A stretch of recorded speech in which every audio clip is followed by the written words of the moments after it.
अनमोल वचन अखिल भारतीय संत मत सत्संग के संस्थापक और गृहस्थ में आनंद योग के जनक परम संत महात्मा परम पूज्य श्री यशपाल जी महाराज अर्थात परम पूज्य भाई साहब जी द्वारा प्रतिपादित इन अनमोल वचनों का पालन करना अति आवश्यक है। ये वचन हमारी गृहस्थ आध्यात्मिक साधना के लिए मूलभूत सिद्धांत हैं, जो इस प्रकार हैं। हम दुनिया की हर चीज की कीमत आंकते हैं, अपने मानव जीवन की कीमत भी जाने व परमात्मा की प्राप्ति हेतु साधना करें। मनुष्य योनि एक उपहार है, इसीलिए परमात्मा को धन्यवाद देते हुए आधा घंटा प्रातःकाल, आधा घंटा सायंकाल पूजा अवश्य करें। सत्संग, सतनाम व सद्गुरु को प्राथमिकता देते हुए इसी के आधार पर ध्यान योगाभ्यास अवश्य करें व गृहस्थ के कार्यों को परमात्मा का कार्य समझकर उसी की याद में संपन्न करें। हर समय यह ध्यान रहे कि गुरु कृपा द्वारा परमात्मा की पवित्र सत्ता का हमारी आत्मा में वास है, अतः मन में निरंतर अपने इष्ट देव का जाप करें। मान सम्मान की इच्छा ना करें व अपमान से दुखी ना हो। परमात्मा के अतिरिक्त किसी और का भय ना करें। दूसरों की बुराई न करें, न सुने, सत्य व मधुर बोलें, अश्लील शब्द मुंह से ना निकालें, सभी से नम्रतापूर्ण व सुंदर व्यवहार करें। धर्म पत्नी के अतिरिक्त अपने से बड़ी से माता जैसा, बराबर की से बहन जैसा व छोटी से पुत्री जैसा व्यवहार करें। सांसारिक जीवन यापन की आवश्यकताएं अंतहीन है, इसलिए अधिक से अधिक समय सत्संग में व धन परोपकार में खर्च करें। याद रखें, न स्त्री माया है, न धन दौलत, न ही परिवार। माया वह है जो हृदय को परमात्मा से दूर हटा दे। अतः निरंतर सत्संग और सद्गुरु की शरण में रहने का प्रयास करें। भोजन अपने इष्ट को अर्पण कर प्रसाद रूप में परमात्मा की याद में करें। रात्रि में सोने से पहले अच्छे बुरे कार्यों का आत्मनिरीक्षण कर उसका समुचित पश्चाताप करते हुए ध्यान करें व प्रभु की गहरी याद में ही विश्राम करें। परमात्मा तू ही है, तेरी इच्छा पूर्ण हो।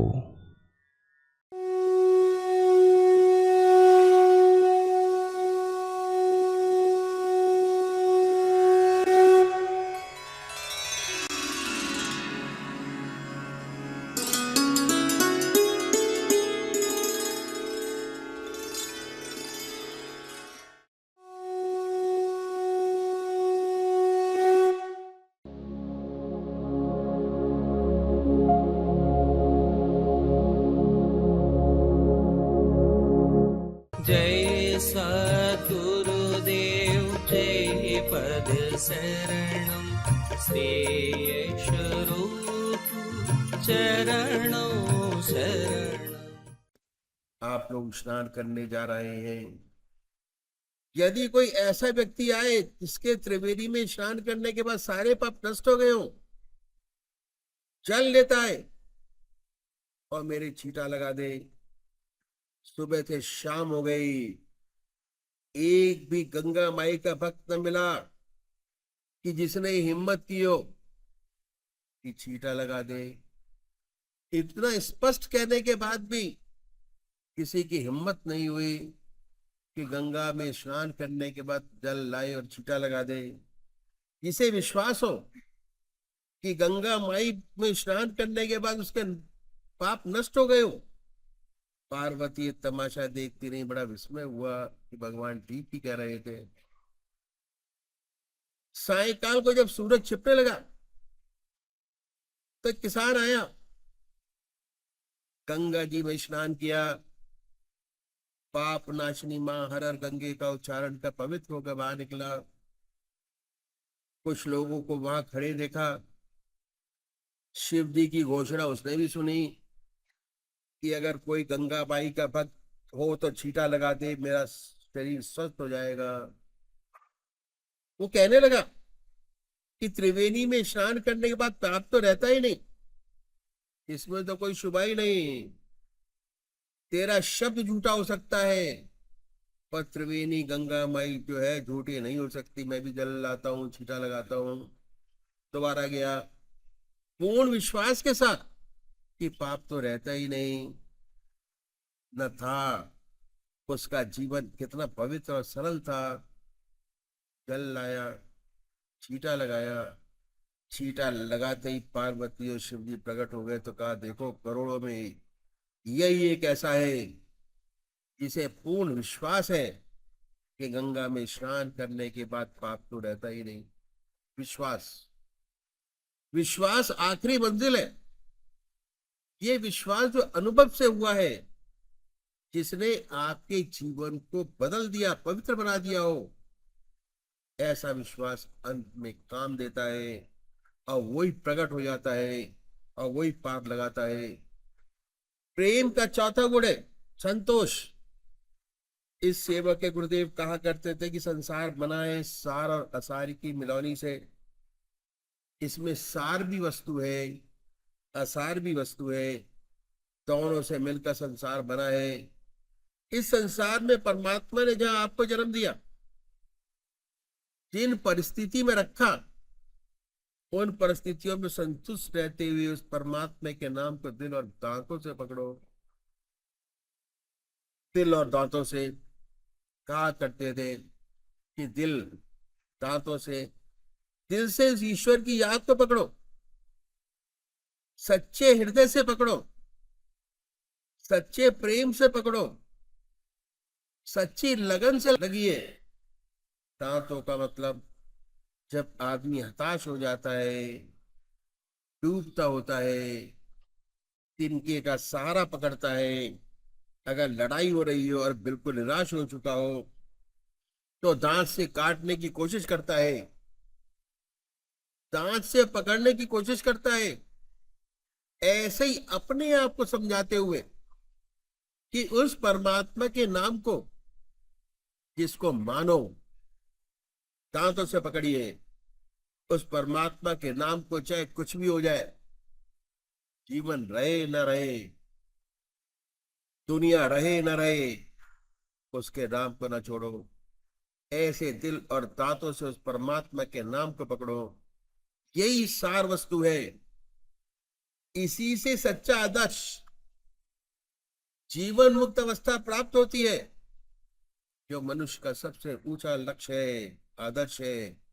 संतोष का मतलब ये नहीं कि आप काम करना बंद कर दें, अपनी उन्नति के बारे में कोशिश ना करें, ये हरगिज नहीं। क्योंकि हम लोग तो गृहस्थी हैं और हमारा रास्ता ग्रस्त का है। इसी दुनिया में रहते हुए, इसी संसार में रहते हुए, संसार के सब काम सुंदरता से करते हुए निरंतर हृदय परमात्मा की याद में लगा रहे,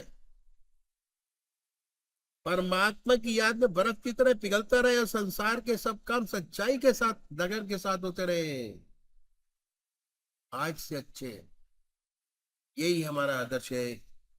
10 बकार, दिल बयार, हाथ काम करें, दिल ईश्वर की याद में। तो संतोष के माने ये नहीं कि हम हाथ पर हाथ धर कर बैठ जाएं। हमें कोशिश करनी चाहिए अपनी दुनियावी तरक्की के लिए। हमेशा सच्ची कोशिश करें, सच्ची मेहनत करें, जेलसी से बचें।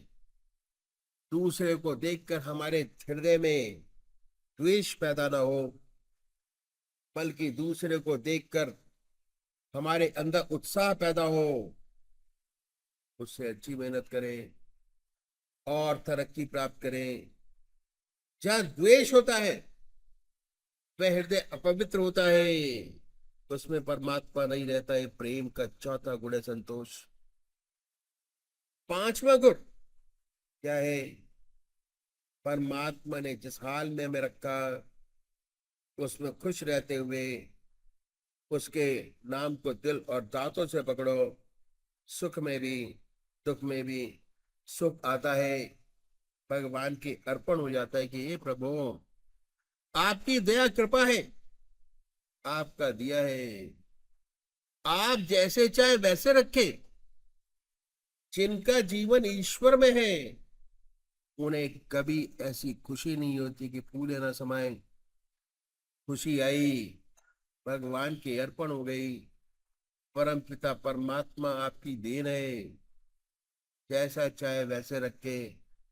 दुख आया तो ऐसा भक्त परमात्मा के चरणों को और कस के पकड़ता है।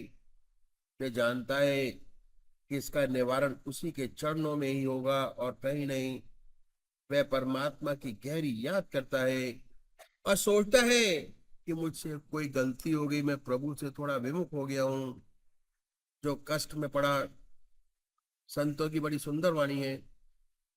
संतों ने क्या कहा है?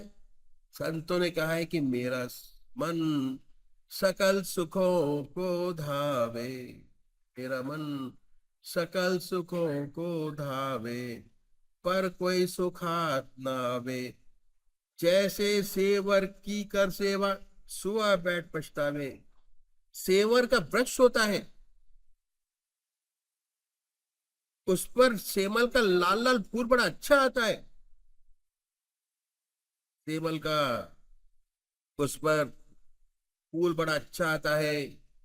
सुआ जो पक्षी है उस फूल को देखकर मोहित हो जाता है और इस आशा में बैठा रहता है कि जब इसे फल भी बड़ा सुंदर और प्यारा लगेगा जब आएगा।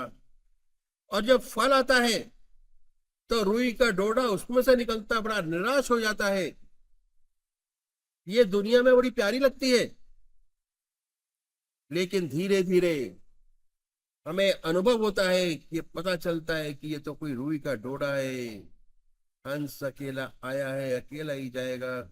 तो जैसे कर से मर की कर सेवा, सुआ बैठ पछतावे। और साचो सुख दुख के भीतर है, साचो सुख दुख के भीतर है। इसे कौन समझाए? यदि ऐसी तकलीफ आ पड़े जो हमारे हृदय को परमात्मा से जोड़ दे, हमारा हृदय परमात्मा की गहरी याद में डूब जाए, वह तकलीफ भी हमें मुबारक है।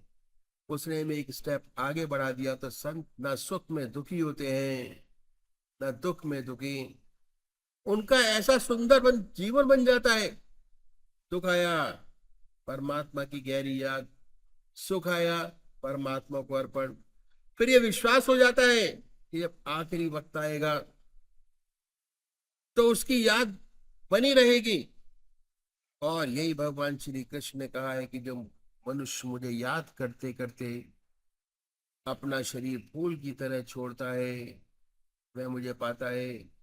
सच्ची आशा हो जाती है कि जरूर हमें आदर्श और सच्चा जीवन प्राप्त होगा। और एक दिन ऐसा आएगा कि ज्योति से ज्योति एकाकार हो जाएगी। इस सेवक के गुरुदेव कहा करते थे कि निशाते जिंदगी है, निशाते जिंदगी है, जिंदगी में यो बसर होना।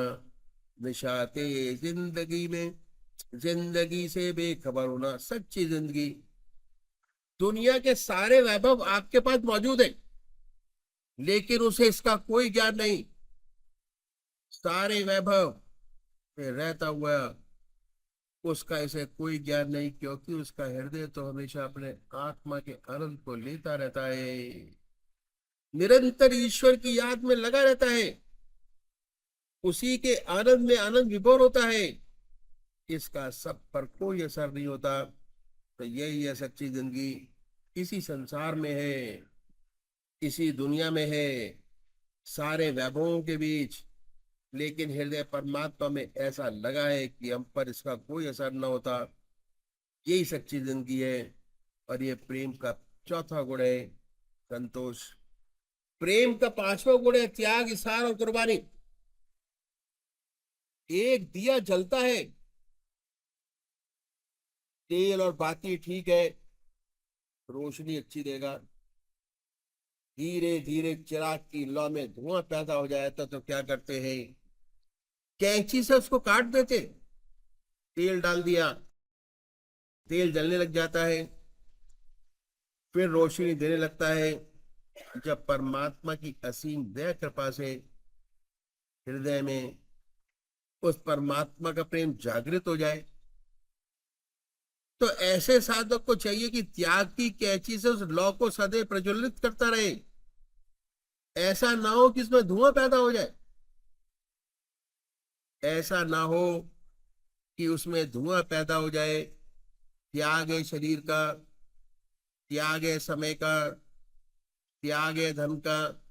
ये सब त्याग हमें अपनी लौ को कायम रखने में मदद करता है, जिज्ञासा बनाए रखता है। और सबसे ऊंचा त्याग है मन का, कि मन निरंतर प्रभु के चरणों में लगा रहे, अपने इष्ट के चरणों में एक भी क्षण को इधर उधर ना हो। ये सबसे ऊंचा त्याग है मन का। ऐसी लौ उसके नाम की हमारे हृदय में जागृत हो जाए, जो निरंतर जलती रहे। और जब ये लौ निरंतर जलती रहती है, तब हमारे हृदय में अपना दीपक जल जाता है और फिर दूसरे चिरागों को जलाता है। अध्यात्म का रास्ता, उसमें एक चिराग से अनेक चिराग जलाता है। दिवाली के रोज एक चिराग से अनेक चिराग जलाते हैं। जब आपके हृदय में उस परमात्मा की लौ जागृत हो जाए, तो दूसरे दीपक जो आपके संपर्क में आएंगे, आपका व्यवहार देखेंगे, आपकी कुशलता देखेंगे, उसमें वह रोशनी प्रकट हो जाती है, लौ जागृत हो जाती है। ये रास्ता प्रवचन का नहीं है, इसमें तो खाली प्रेरणा मिलती है। एक चिराग से दूसरा चिराग जलता है। हमें ऐसा चिराग बनना है जिसमें परमात्मा की लौ जलती रहे, ईश्वर की याद में हमारा हृदय निरंतर लगा रहे। चलते फिरते, खाते पीते, सोते जागते, निरंतर हमारे हृदय में प्रभु के नाम की लौ जलती रहे।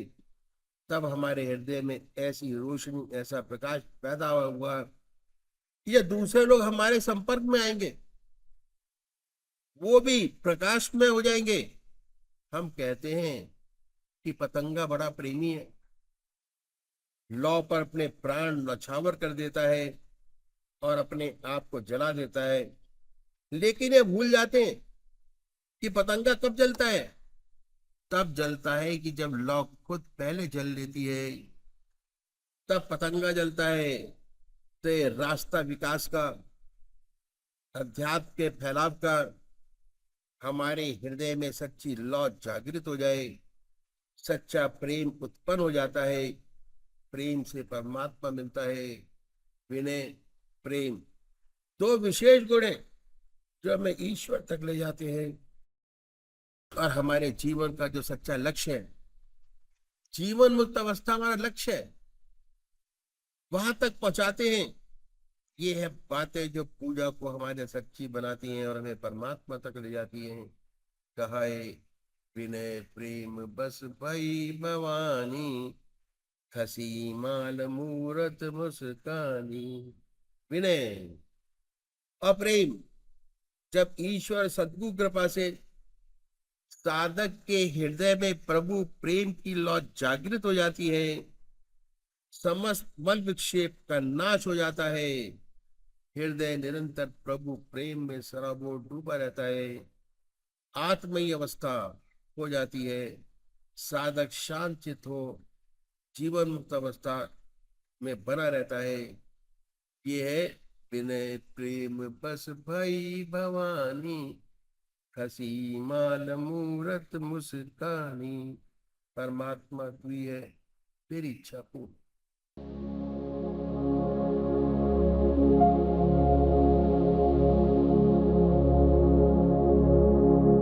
जय सद्गुरुदेव, जय पद शरणम, श्रेयस रूप चरणों शरणं जय सद्गुरुदेव जय पद।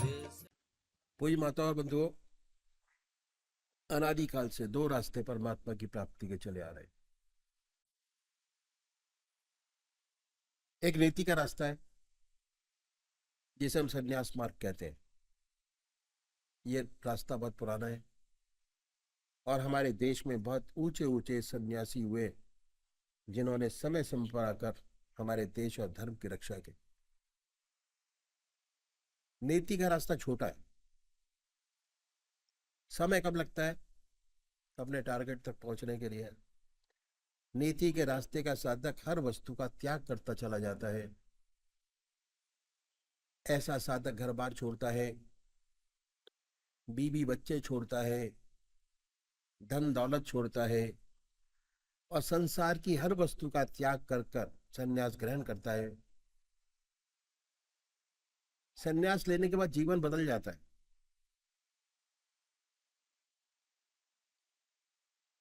फिर ऐसे साधक के सामने सिर्फ एक ही काम रह जाता है, वह परमात्मा की प्राप्ति। सारे काम ग्रस्त के उसके लिए समाप्त हो जाते।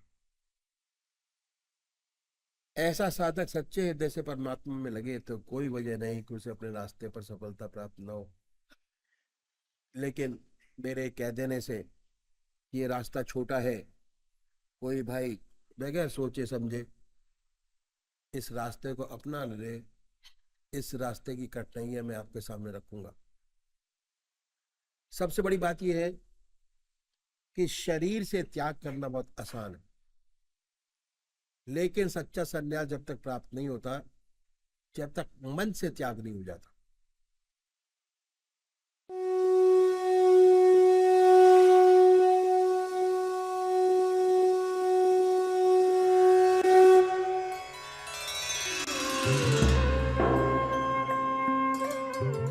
ध्यान योग के कार्यक्रम आनंद योग से निशुल्क जुड़ने के लिए संपर्क करें 9810239677।